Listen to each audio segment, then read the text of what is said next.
Gloria a Dios. Me impactó de una manera especial meditando hoy a la mañana, un poquito teniendo en el corazón la palabra que voy a ministrarles y que tiene directa relación con la palabra que voy a ministrarles. La experiencia de San Juan 6:66, ¿no? Cuando el Señor habla duro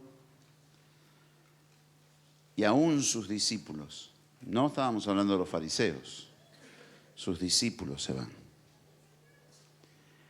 Y Él se da vuelta y les dice a los apóstoles si ellos querían irse detrás de los que se iban. Y ellos dijeron, bueno, Pedro, en nombre de todos, ¿a quién iremos? Pero lo que me impacta es la expresión que usa Juan. Juan dice, ya no andaban con Jesús. Ya no andaban con Jesús. Y eso a mí me hace pensar, quizás es solamente mi pensamiento, pero me hace pensar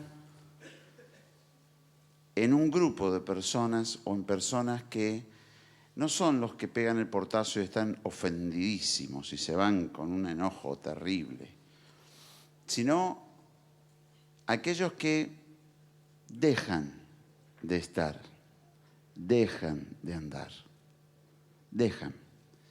Y es porque, bueno, no es exactamente lo que yo pienso, no es lo que yo quiero. Y por un momento yo me puse a pensar en esa gente. Y yo pensé en todos los milagros que Jesús hizo y pensé en todas las maravillas que vieron a lo largo de ese tiempo caminando al lado de Jesús. Y empecé a pensar en todas las horas que Jesús les enseñó, que recibieron.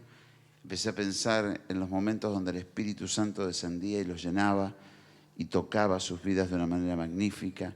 Empecé a pensar en tantas cosas y mi mente, sinceramente, no pudo entender por qué una persona, habiendo tenido tantas bendiciones, habiendo pasado tantos momentos maravillosos, habiendo estado en tantas jornadas espectaculares, porque algo que dijo no les gustó, toman la decisión de dejar, de apartarse. Si uno pone en la balanza y dice, bueno, acá está la balanza, y uno dice, bueno, ¿cómo da el peso? ¿Hacia dónde se inclinan los platos? Entre todo lo que viviste y disfrutaste y aquello que no te gustó. Y esto tiene que ver con que lo que a mí no me gusta es muy subjetivo. Porque lo que a mí no me gusta hoy me puede gustar mañana. Y esta es casi la historia de nuestra vida. Porque todos, a medida que fuimos creciendo, nos fuimos adaptando, fuimos desarrollándonos, fuimos alcanzando una nueva dimensión y entonces empezamos a aceptar cosas que antes no aceptábamos. Y entonces algunas veces hay algunos que juzgan apresuradamente y dicen, no, yo no quiero estar con él. Y uno piensa y dice, ¿no te parece que te estás apresurando demasiado? ¿No será que tendrás que crecer para poder entender? Mire, vaya a la Biblia y abra su Biblia. No vamos a tocar hoy Juan, sino que nos vamos a meter ya directamente en la parte final de esta serie de mensajes. Abra su Biblia en San Juan 15. Vinimos trayendo una serie de mensajes donde hablamos de establecer al pueblo. Cómo nosotros como pueblo nos establecíamos en la tierra prometida. Cómo nosotros como pueblo entrábamos, tomábamos posesión, pero establecernos, porque conquistar, dijimos, es fácil. Ahora, hacerse cargo de la responsabilidad de la tierra prometida es otra cosa. Hacer producir esa tierra, establecerse, quedarse, ese es el tema. Entonces, en medio de ese proceso,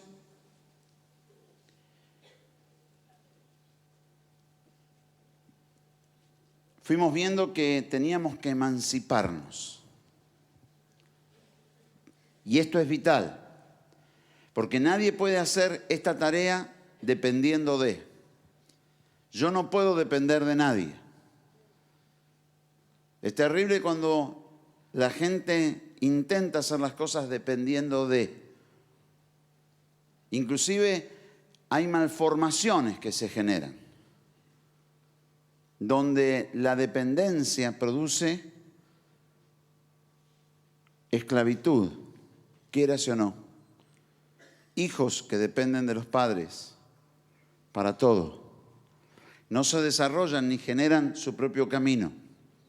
Y entonces siempre están atados y ligados y dependiendo del padre, de la madre. Eso no está bien. Está bien durante una etapa de la vida, que es la crianza. Pero luego ellos tienen que levantar vuelo, tienen que volar por sus propias fuerzas. Entonces siempre la culpa la tienen los demás. Las culpas están hacia afuera. Esos son signos muy fuertes de una persona que no ha crecido, no ha madurado. Cuando los problemas siempre son externos, nunca internos. Por eso cuando fue tan rápido el cumplimiento de la palabra profética que dimos hace 2 semanas allí en el Parque Patricios, yo publiqué una nota que hablaba la hora de la responsabilidad. Y en la nota decía, es bueno que nosotros tengamos que comprar por lo que nosotros mismos hicimos. Y encontrar que nos estafaron y nos decían, sí, pero la culpa no es de ellos, la culpa es nuestra. Y es bueno asumir la culpa. Y además de asumir la culpa, tener ahora la responsabilidad de decir, ahora no le podemos echar la culpa a nadie. Ahora es nuestra responsabilidad. Y nosotros mostraremos si estamos a la altura. Y claro, nosotros como pueblo podemos decir, bueno, pero eso tiene que ver con los que dirigen. No, nosotros tenemos que controlar a los que dirigen. Yo quiero que usted tome atención en esto porque es vital para la vida con Jesús. La toma de responsabilidades. En el proceso del todo esta serie de mensajes que tienen que ver con el establecimiento del pueblo, hablamos de expandirnos. Se acuerda de Jabes, que nació en dolor y que él clamó diciendo, si extendieres mi territorio y tu mano estuviera sobre mi vida para protegerme, ¿no? Y si me hicieres bien. Y Dios le concedió y pasó a ser más ilustre que todos sus hermanos. La coronación o la tensión del triunfo primero que David tuvo que enfrentar cuando llegó y se había encontrado que los amalecitas habían robado todo, destruido todo. Y el pueblo, los 600 que él había ayudado a salir de sus deudas, de sus amarguras y de sus aflicciones, hablaban de apedrearlo. Y cuando David no se deja ganar por la tristeza que eso le produjo, se encargó de orar, de buscar a Dios, fue a buscar allí a los ladrones, a los que habían destruido todo, y se encuentra con aquel egipcio a quien habían abandonado. El amalecita, su dueño, su patrón, lo había abandonado porque estaba enfermo. Y allí David no le pregunta ni quién era, ni qué le pasaba. Él se encarga de resolver su problema. Y cuando se encuentra bien le dice, bueno, ¿me guías? Y él le dijo, si no me entregas a mi amo y no me matas, te guiaré. Y así lo hizo. Y cuando Llegan, se los encuentran todos borrachos, recuperan todo lo suyo, vuelven con un botín impresionante por sobre lo que habían robado. Ahora ellos eran los que se habían quedado con todo. Y los hombres malos, y esto es una expresión interesante, los hombres malos que estaban con David. Eso me gusta de la Biblia, no es un libro de cuentos que nos dicen son todos buenos. No. Los hombres malos que venían con David dicen a los que se cansaron, porque 400 fueron en la expedición, 200 quedaron en el arroyo porque estaban cansados y fatigados. Entonces dicen, no le vamos a dar nada, que recuperen lo suyo y se vayan. Y entonces David dice, no hagáis así. Y establece una ley o establece un concepto que el mismo pueblo lo transforma en ley, la solidaridad. Interesante. Y después de esto vimos la coronación. ¿Quiénes eran los que venían a coronar a David? Tras que tenía entre ellos, dice, los hombres malos. Bueno, ahora se le venían los de Manasés. ¿Quiénes eran los Manasés? Los difíciles. Aquellos que cuando Dios dijo, aquella es la tierra prometida, dijeron, nos quedamos acá. Y uno dice, pero oiga, ¿qué locura es esta? Si Dios te está diciendo que es allá, no, yo quiero acá. ¿Conoce de esos? Hay una expresión que Dios dice acerca de Israel que es más que elocuente. Dice, rebelde y contradictorio. No solamente que es rebelde, sino que es contradictorio. Es decir, es el que te contradice todo. Y Dios dice allá y Él dice acá. Y siempre va a contramano de todo. Y uno dice, ¿pero qué le pasa? ¿Por qué va a contramano? ¿Por qué no puede disfrutar? ¿Por qué no puede vivir bien? ¿Por qué no puede gozarse? Porque es rebelde y contradictorio. No solamente rebelde, es contradictorio. Él no sabe por qué, pero se opone. Siempre. Y uno dice, ¿y estos eran los que venían a coronar a David? Exactamente. Y la pregunta es, ¿estamos dispuestos a aceptarlos? Qué falso que le salió eso. ¿Estamos dispuestos a aceptarlos? Ahí salió más clarito. Y luego nos tiramos de cabeza a ver la misión. En un pasaje, San Juan 6, que tiene de todo.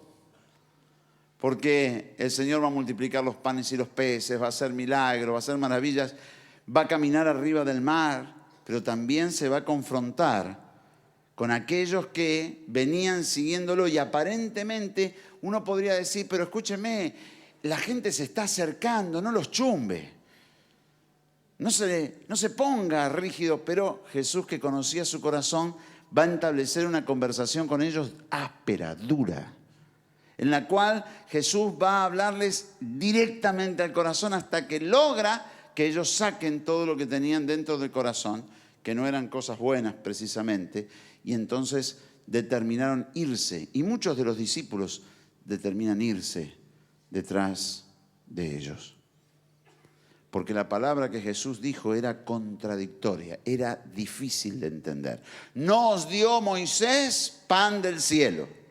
Y se les metió directamente con el dogmatismo, con el dogma. El dogma es una verdad que no puede ser discutida.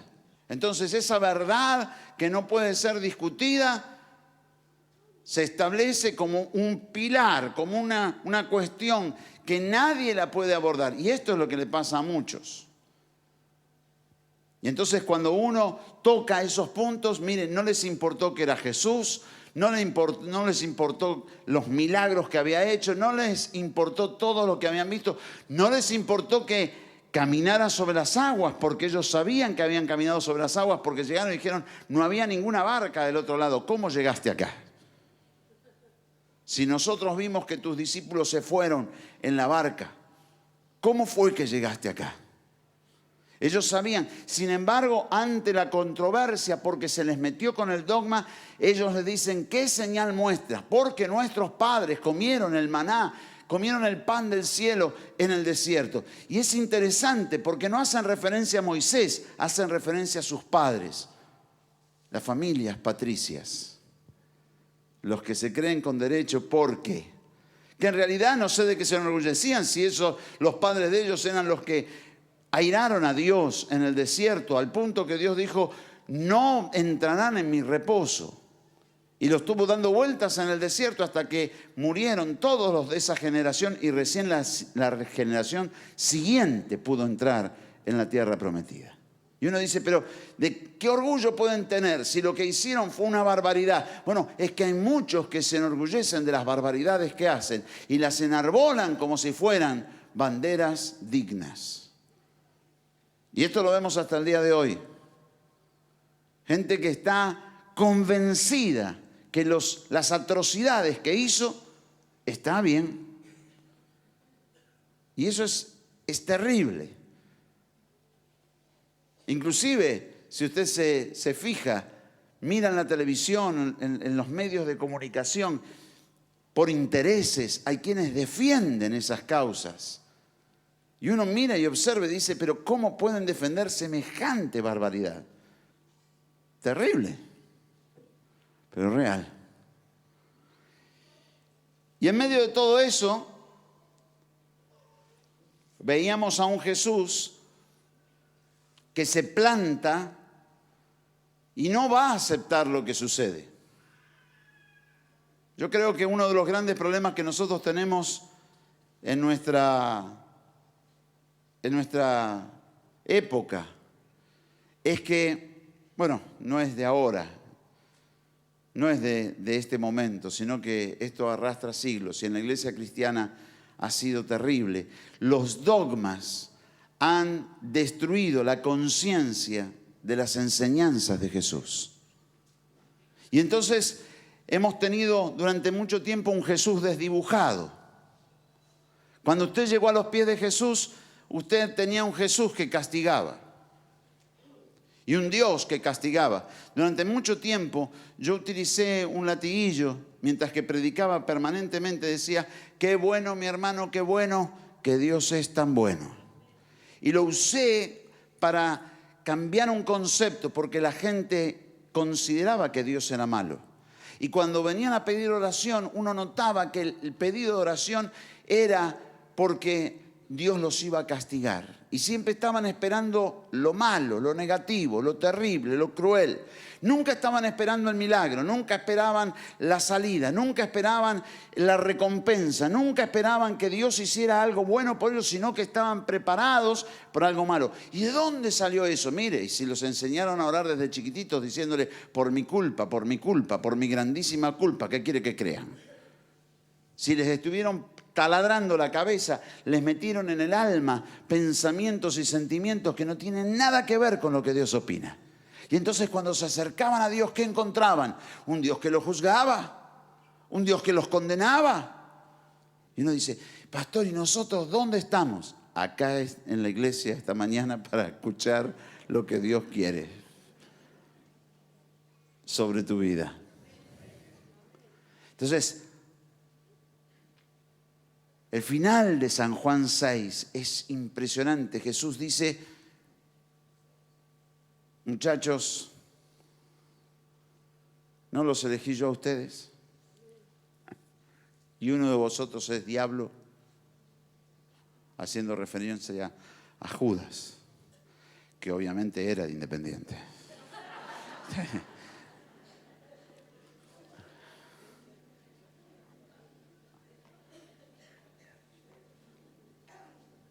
Mostrando que él sabía quién era quién, que él no ignoraba quién era o quiénes eran los que estaban a su alrededor, pero marca un hito y dice quién eligió a quién. Y pasando unos capítulos nos encontramos acá en San Juan 15. Y viene con un concepto que es fuertísimo. Dice, ya no, versículo 15, ¿no? 15. Ya no os llamaré siervos, porque el siervo no sabe lo que hace su señor. Pero os he llamado amigos, porque todas las cosas que oí de mi Padre os las he dado a conocer. Y vuelve a repetir, no me elegisteis vosotros a mí, sino que yo os elegí a vosotros, y os he puesto para que vayáis y llevéis fruto, y vuestro fruto permanezca, para que todo lo que pidiereis al Padre en mi nombre, Él os lo dé. Esto os mando, que os améis unos a otros. Viene Jesús y trae algo que es impresionante. En primer lugar, va a establecer una diferencia, siervos y amigos. Yo no soy siervo. Es más, hay una categoría arriba de todo esto que es hijo. Y a mí me encanta que me digan que soy un hijo de Dios.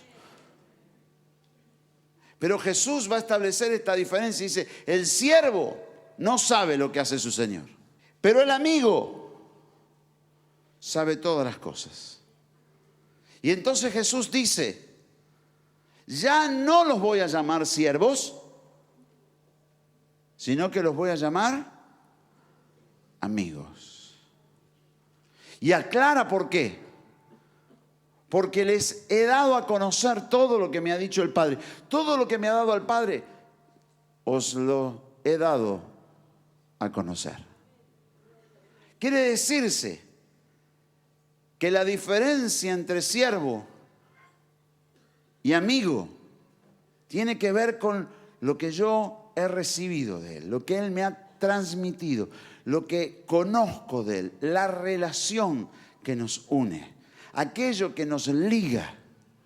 Y esto es interesantísimo porque volvemos un poquito para atrás. Comencé diciéndoles, aquellos que en el versículo 66 del capítulo 6 de Juan lo abandonaron a Jesús, porque la palabra no era la que ellos esperaban.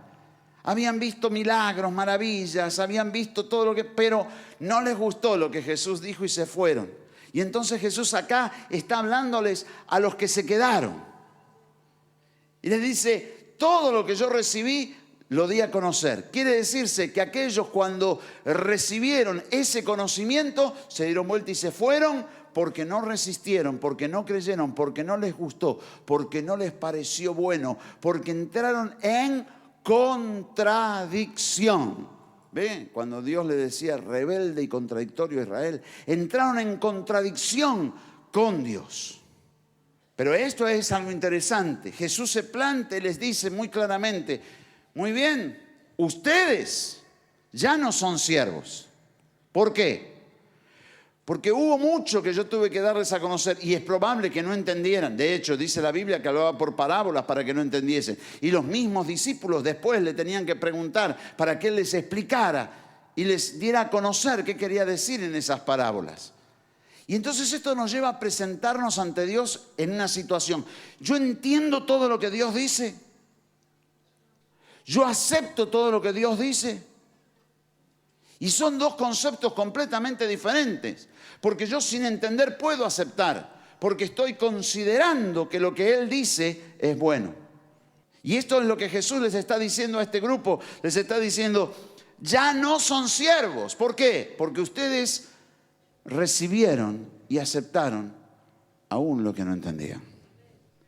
Y todo lo que yo les di a conocer, ustedes lo guardaron en su corazón. No lo despreciaron. No tomaron una actitud diciendo, no, esto a mí no me gusta. Yo he visto tanta gente que, habiendo recibido, después de que recibieron, porque llegaron con problemas, con situaciones terribles, reciben y una vez que reciben, después se ponen en doctores. Y juzgan a ver si está bien lo que estás diciendo. Y uno mira y dice, ajá, vea usted. Entonces se van, vuelven al tiempo destruidos. Dios los toca de nuevo, los levanta de nuevo. Cuando los levanta de nuevo, vuelven a ser doctores. Y ellos te van a explicar y a decir qué tenés que decir y qué no tenés que decir.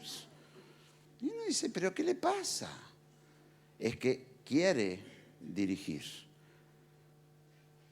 ¿Por qué Dios dejó Juan 6? Porque en la historia del cristianismo se establecieron dogmatismos. Porque el cristianismo es hijo del judaísmo.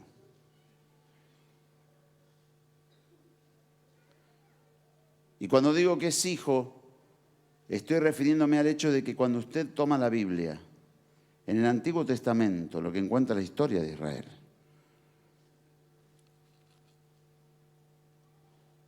Y cuando Jesús llegó, si algo hizo fue pelearse crudamente contra todos los fariseos, contra todos los sacerdotes, y se ponía duro contra ellos. Al punto que llegamos, como vimos, a tomar el látigo y pararse, no solamente echar a los que vendían los animales y a los cambistas, sino que dice en Marcos 13, se paró todo el día con el látigo en la mano, y a los que venían para orar al templo les hacía dejar todos los cacharros que traían, los enseres que traían, los hacía dejar y les decía, solos, sin nada, porque para orar no se necesita nada. Y uno lo mira y dice, pero ¿y los sacerdotes qué hacían? El sumo sacerdote qué hacía. Estaban asustadísimos. ¿Por qué? Porque ellos habían convenido, ellos coparticipaban en el negocio de la venta de esos animales, que ninguno de ellos cumplía los requisitos de la ley, pero que los vendían a 4 veces el precio que tenían que venderlo. Y entonces lo vieron a Jesús y se asustaron porque se dieron cuenta de que había verdad en él. Pero el susto no los llevó a cambiar de opinión, sino que ellos tenían la intención de matarlo. Y entonces Jesús se va, no pasa la noche en Jerusalén, se va, porque sabe que lo que iban a intentar era matarlo. Y de hecho, cuando lo mandan a la cruz, es el momento en que notan que el pueblo dejó de apoyarlo. Hasta ese momento le tenían miedo al pueblo, que el pueblo reaccionara si lo tocaban a Jesús. Pero llegó ese momento y le dijeron, muy bien, ahora sí, no tiene el apoyo del pueblo, vamos contra él. Qué tremendo. Esto tiene que llevarnos a pensar a nosotros como pueblo. Nos tiene que llevar delante de la presencia de Dios, y yo tengo que empezar a meditar y decir, a ver, ¿cómo yo me paro delante de la palabra de Dios? ¿Acepto la palabra de Dios? ¿Hago que mis pensamientos sean moldeados por sus pensamientos? ¿O yo mantengo mis pensamientos? Porque los hombres mantuvieron sus pensamientos y dejaron allí marcados sus dogmas. Cuando Jesús vino, empezó a romper con ciertas enseñanzas que había en el judaísmo. Enseñanzas que habían pasado de generación en generación a través de los dogmas que se fueron generando. Por eso Jesús violaba el día del reposo. Mandaba recoger espigas, sanaba enfermos, hacía cosas en el día del reposo que estaban prohibidas. ¿Por quién? ¿Por Dios? No, por los hombres. Porque los hombres habían generado una cantidad de leyes que no tenían nada que ver con lo que Dios decía. Y entonces Jesús vino a quebrar eso. Vino a romperlo.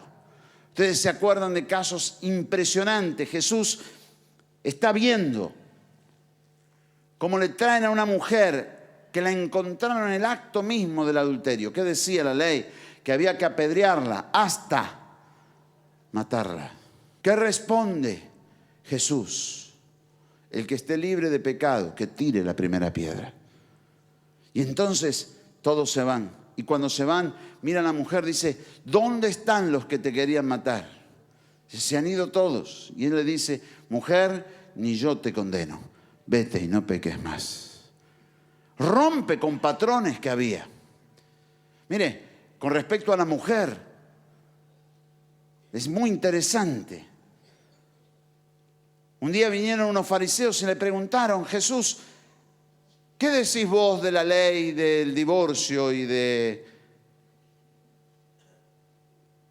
La venían enmascarando, ¿no? Porque hablaron del divorcio. Y Jesús le va a contestar algo que para los que están desapercibidos no lo notan. Porque habla de la ley del divorcio, le preguntan sobre la ley del divorcio y él va a contestar sobre la ley del repudio. Entonces les pregunta, ¿qué dice? Y cuando ellos le contestan lo que decía la ley que Moisés había establecido, le dice, muy bien. Por la dureza de vuestro corazón, Moisés les dio esa ley. Y no habla del divorcio, porque el divorcio es bíblico, sino que se pone a hablar del repudio. ¿Por qué se pone a hablar de repudio? Porque el repudio condenaba a la mujer. Y con el repudio, la mujer no podía volver a la casa de sus padres porque era una deshonra. Y Jesús va directo contra eso. Y les conoce el corazón y les habla duro. Y uno dice, qué tremendo. Es que el Evangelio pone a la mujer en un lugar que el mundo en ese momento no lo aceptaba. El hecho de María Magdalena. Hasta hoy le quieren encontrar un romance a Jesús con María Magdalena. Y a mí poco me interesa eso. Porque si hubiese sido real, sinceramente, dije real, no real, sinceramente, no me produce ni frío ni calor, porque Él sigue siendo el Salvador. Es decir, piensan cosas que a mí no me interesan, porque para ellos están atados a una serie de conceptos. Todo lo que es santo es asexuado. Y yo no sé de dónde sacaron esas ideas, porque el que creó el sexo fue Dios. Pero es que los dogmas hacen esto, entonces no se conformaron con la verdad bíblica de un Jesús que nace sin intervención del hombre, que el hombre es el responsable del pecado. Y entonces entra directamente a través de María, de una manera, no, dijeron, María también nació la Inmaculada Concepción de María. Entonces se empiezan a tejer dogmas. Dogmas. Y esos dogmas llegan a ciertos pensamientos. Y entonces la pregunta es, ¿cuántos somos amigos de Dios?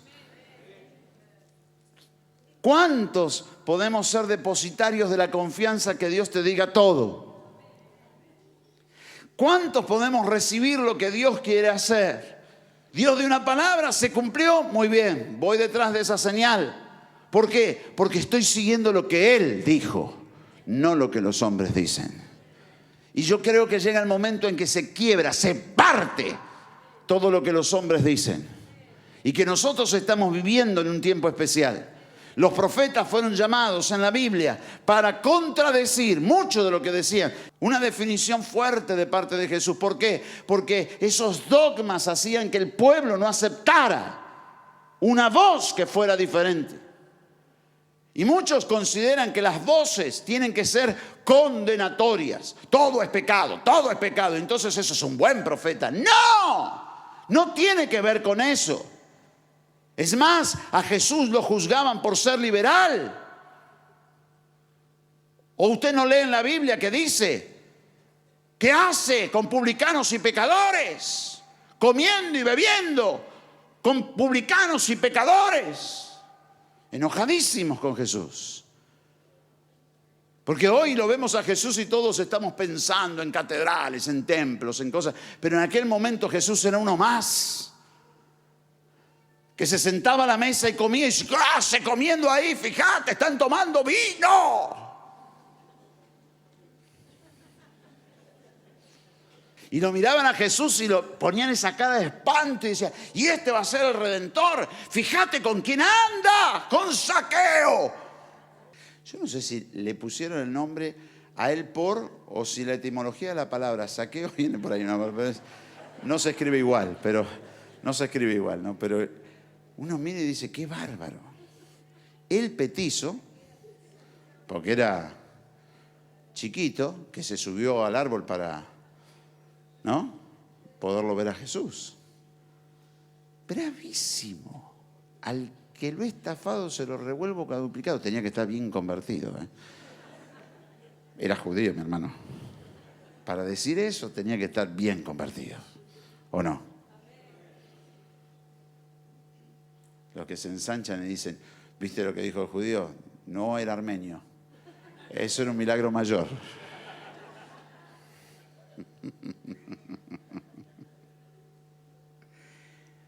Qué tremendo. Qué fuerte.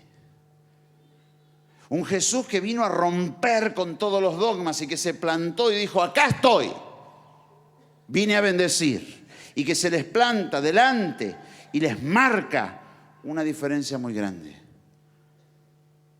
Y Él es el que viene y dice, ustedes no me eligieron a mí, yo los elegí a vosotros. Y los he puesto para que llevéis fruto.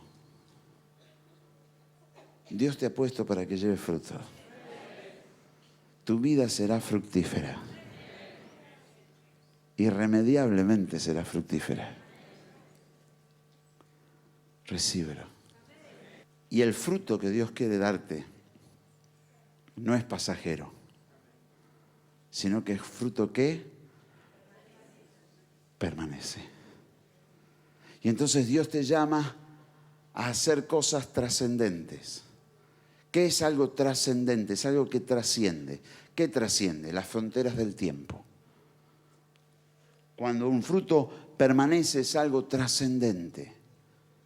Cuando algo es intrascendente, es algo que queda efímero, se pierde rápidamente. Entonces Dios quiere hacer que tu vida sea una vida trascendente. Y que lo que Dios te dé para hacer genere raíces, eche raíces abajo, tronco y ramas arriba y lleve fruto y fruto en abundancia. Y el fruto permanezca. Eso está en tu vida. Dios lo puso, es una semilla que Dios puso en tu alma. Es una semilla que Dios puso en tu corazón. Y que lo único que aguarda es una cosa, que creas. Y el que cree, todo le es posible. Por eso dice, para rematar esto, todo lo que pidieres al Padre, Él os lo dará. Ay, pastor, pero yo no puedo creer en eso. Ahí está el problema. ¿Estás aceptando lo que Jesús te dio o estás rechazándolo? ¿Estás peleado con lo que Jesús te enseña o estás recibiendo de Él? ¿Estás como los de 666, ya no andaban con Él o te estás acercando? Es tiempo de acercarse.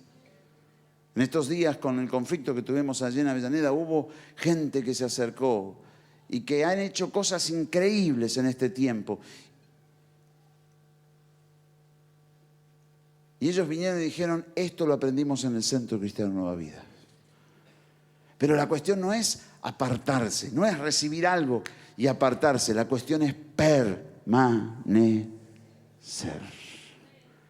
Porque para que el fruto sea permanente, yo tengo que estar bien arraigado. Dijo Jesús, yo soy la vid, vosotros los pámpanos. ¿Qué son los pámpanos? Las ramas. Si un pámpano se separa de la vid, se muere. Y Dios quiere que vos tengas vida y vida en abundancia.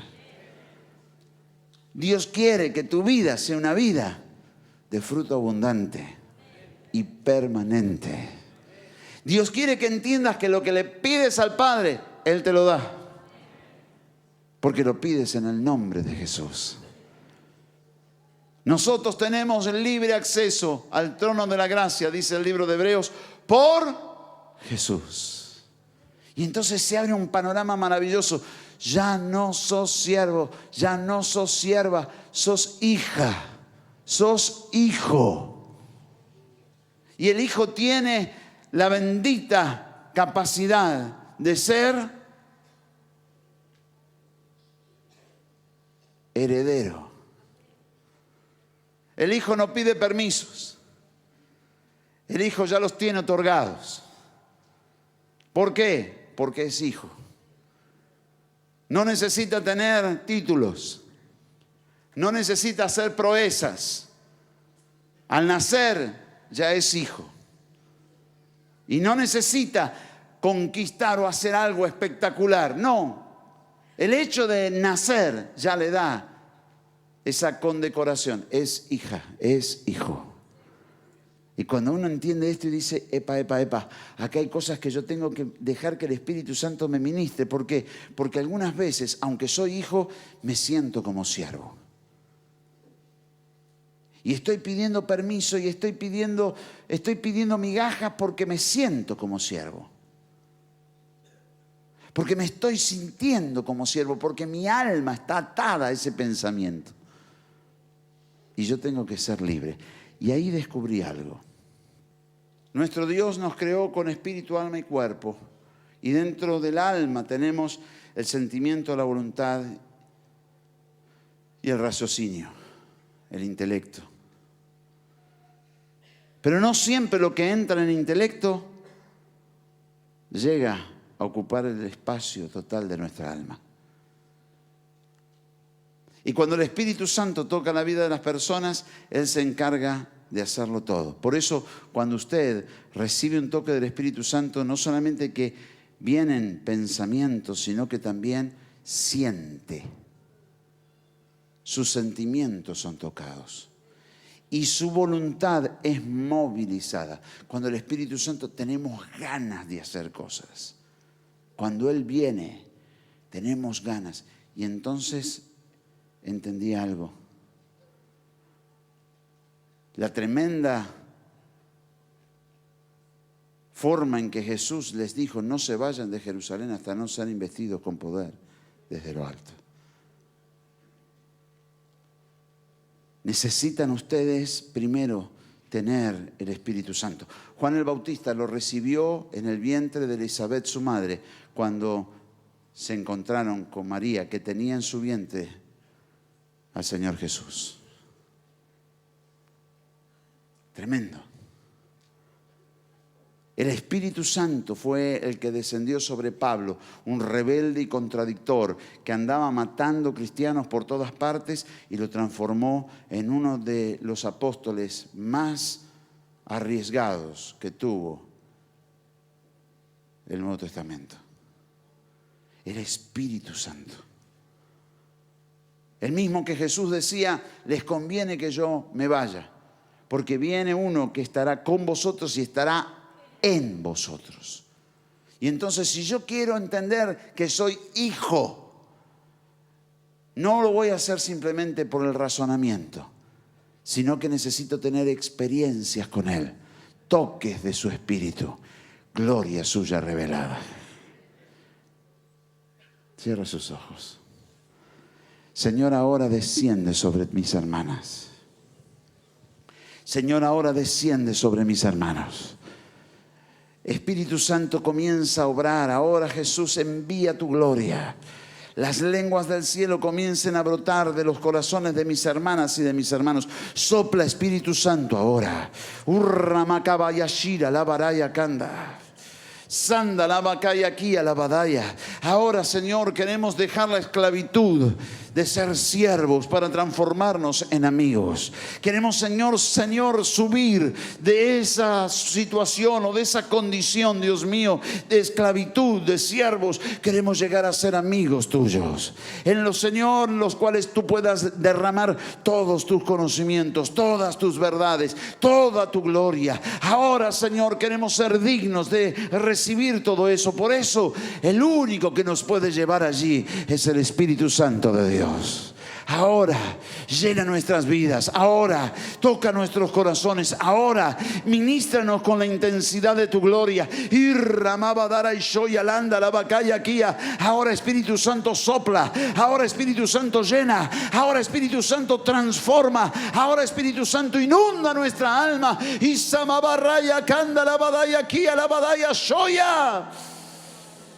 Llévate toda carga, todo peso. Mira, Señor, todo lo que haya estado oprimiendo, dañando, cargando la vida de mi hermana y de mi hermano. Saca ahora lo que pueda estar destruyendo sus vidas. Ahora, Espíritu Santo, rompe cadenas. Ahora, Espíritu Santo, parte ligaduras. Ahora, Espíritu Santo, deshace ligaduras. Ahora,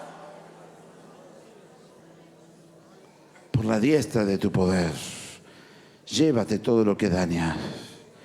Llévate todo lo que perturba. Llévate todo lo que destruye. Sácalo ahora, mi Dios. Sácalo ahora, mi Dios. Saca ahora. Raba, shaba, kaba, lava, dara, mabarae. Un rama basa, vaya, landa, lava, calla aquí, alabadaya, shoya. Ahora, Espíritu Santo, ahora. Ahora, Espíritu Santo, ahora. Raba, Saba, Hashabaya, la mandara y soya. Urrama, Shamandala, Bacaya, aquí, Alabadaya, soya. Ahora, Espíritu Santo, sopla. Ahora, Espíritu Santo, sopla sobre la vida de mi hermana y de mi hermano. Llévate toda carga. Llévate toda opresión. Libera a tus hijas e hijos de todo mal. Que la gracia de tu presencia se mueva ahora sobre sus vidas. Ahora, Espíritu Santo, ahora. Raba, lava, dara, mara, bai, shabaya, kanda, lava, kaya, kia. Vengan las lenguas del cielo, Señor. Renueven, Señor, el corazón de mi hermana y de mi hermano. Ahora bautiza en tu Espíritu Santo. Urra, mashabaya, kanda, lava, kaya, kia. Ahora, Espíritu Santo, llena sus vidas. Ranza, lava, dara, vaya, kia. Oshamaya, landa, lava, kaya, kia, lava, isai. Daisha, lava, dara, maya, ronza, vaya, kia. Suelta tus lenguas. Si vienen, no las retengas, suéltalas.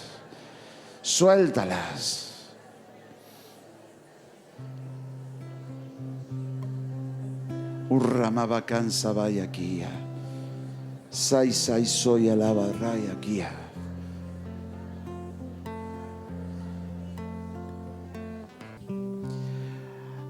Aprende a vivir como amigo. Él es tu amigo. Disfrútalo en todo momento. Él está contigo. Todo lo que necesitas, Él te lo da.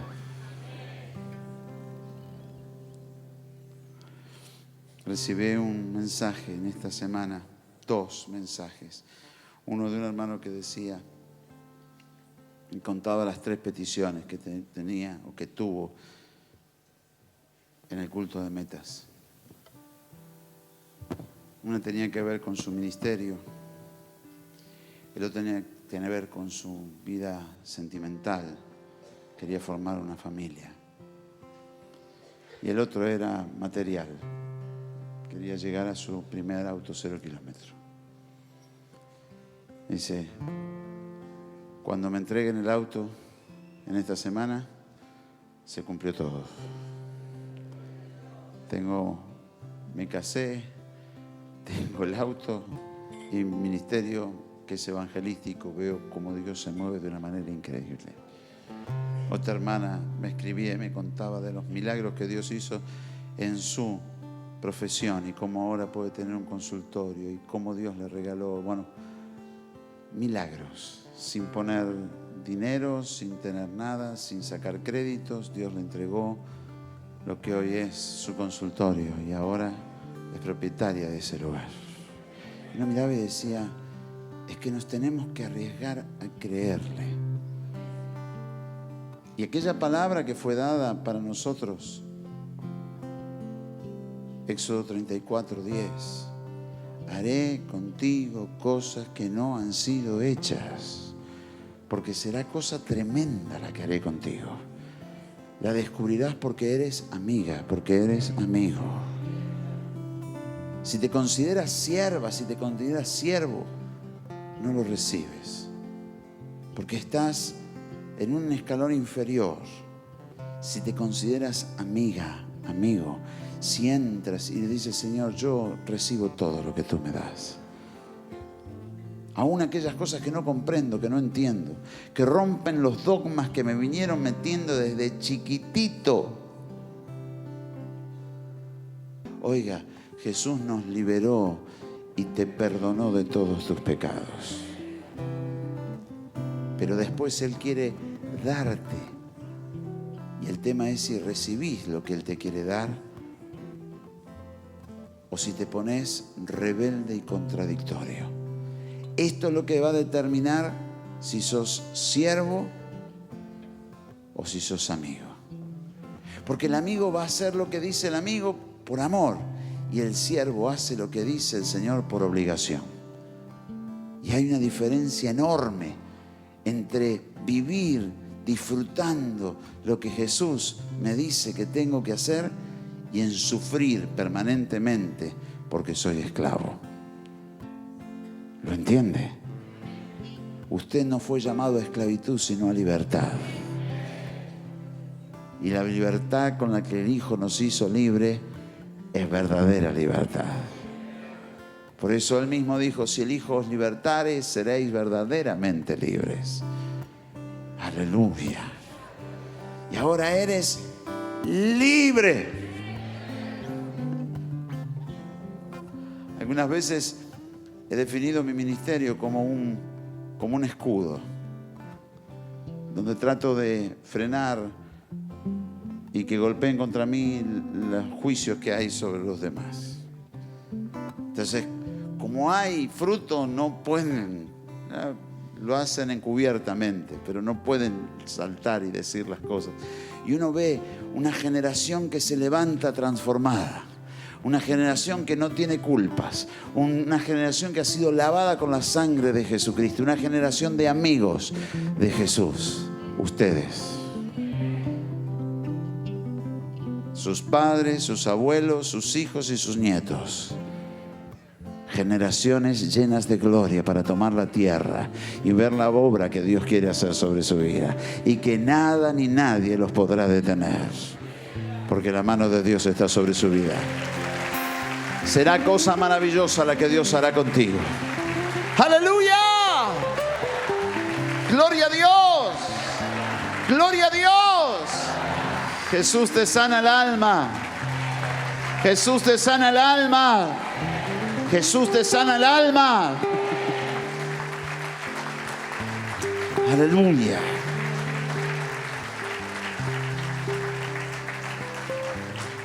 Llegan días en los que no será importante pararse a discutir. Llegan días donde será tanto lo que tendremos que vivir que no habrá tiempo para dar explicaciones. A vivirlo pues.